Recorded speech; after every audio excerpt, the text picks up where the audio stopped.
Salut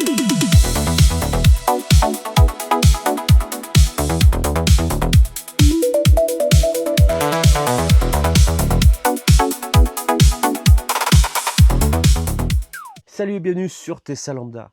Il fait beau, je suis en terrasse, petit café, là on est bien. Et aujourd'hui, on va parler de quoi? Du hardware de nos Tesla. Alors aujourd'hui, on va parler de hardware de nos Tesla. Pourquoi? Parce que je vois beaucoup passer sur les réseaux. Je parle en autopilote de base. Comment ça se fait? Moi, ma voiture, elle me demande toujours de mettre la main sur le volant quand je conduis. Et d'autres disent oh non, pas moi. Eh bien, c'est simplement à cause de ça, ou plutôt grâce à ça, en fonction d'où on se pose. Avec mon père, on a eu une discussion sur ce sujet. Et effectivement, ça a fait débat. Lui me disait, ah là là, il faut mettre la main sur le volant pour qu'on puisse conduire en autopilote. Moi, je dis, ben non, pas du tout. Si tu conduis, tu mets les mains proches du volant, ça fonctionne. Il n'y a pas besoin de le toucher. Et au final, on avait chacun de notre côté raison. Lui, il avait raison parce que lui, sa voiture est 2022 et c'est du hardware 3. Moi, la mienne, c'est du 2024 et donc hardware 4. Et là, ça fait toute la différence. Donc, au final, effectivement, le hardware 3, tu vas être obligé de mettre la main sur le volant. Pourquoi? À cause des caméras. Et oui, les caméras ont changé, la résolution a augmenté. Et comme à l'intérieur, c'est une caméra grand angle, eh bien, elle voit de suite tes mains où elles sont, si elles sont proches ou pas du volant. On va ensemble regarder les caractéristiques de plus près, donc entre les différents hardware, pour pas dire de bêtises. Le hardware 3 a été introduit à partir de 2019 jusqu'en 2023. Donc ça couvre quand même beaucoup de Tesla. Le hardware 4, lui, a été introduit à partir de 2023 et encore actuellement déployé. Mais apparemment, il y aura un hardware 4,5 pour après l'année prochaine un hardware 5. Donc en fait, le hardware 4, lui, va être surtout utilisé, c'est pour ça qu'ils l'ont développé, pour la conduite autonome. À la base, c'était prévu pour le reste, mais on se rend compte que les vitesses de calcul, elles ont un peu plus de mal.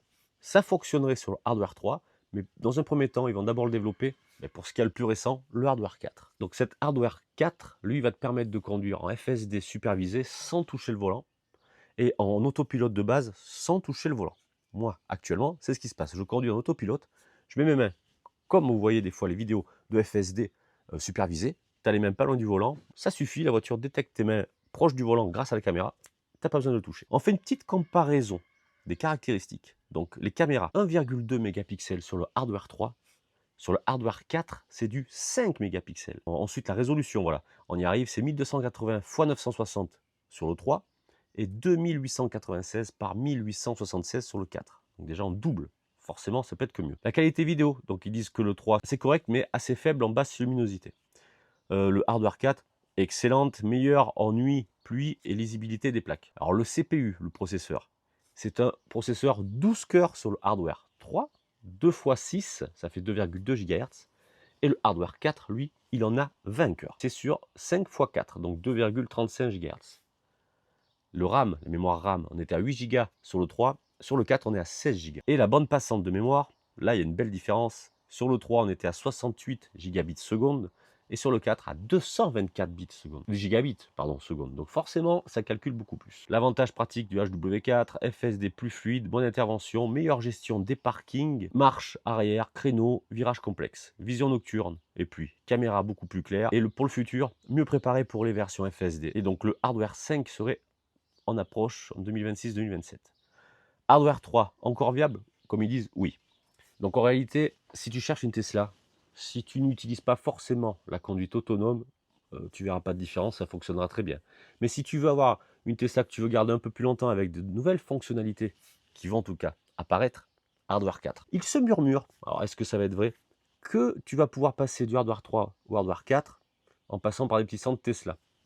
Alors ça serait bien, tu vois, pour mettre à niveau les voitures qui sont encore en circulation. On verra le coût que ça va être. Gratuit, je n'y crois pas.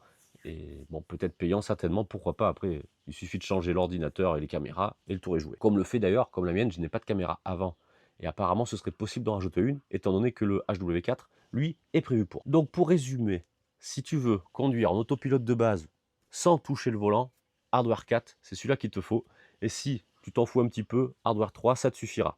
Mais évidemment, commence à regarder ça de plus près. Comment dire, par rapport au prix, je pense que le hardware 3 va chuter un tout petit peu par rapport à ça. Bon, j'espère que cette petite vidéo t'aura plu. Moi, je vais continuer à profiter de ma terrasse et du soleil. Ça fait plaisir. Donc maintenant, je t'invite à partager, à liker. Abonne-toi, ça fait plaisir quand même pour faire monter cette petite chaîne. Et on se dit à la prochaine sur Tesla Lambda pour une nouvelle vidéo. Allez, ciao!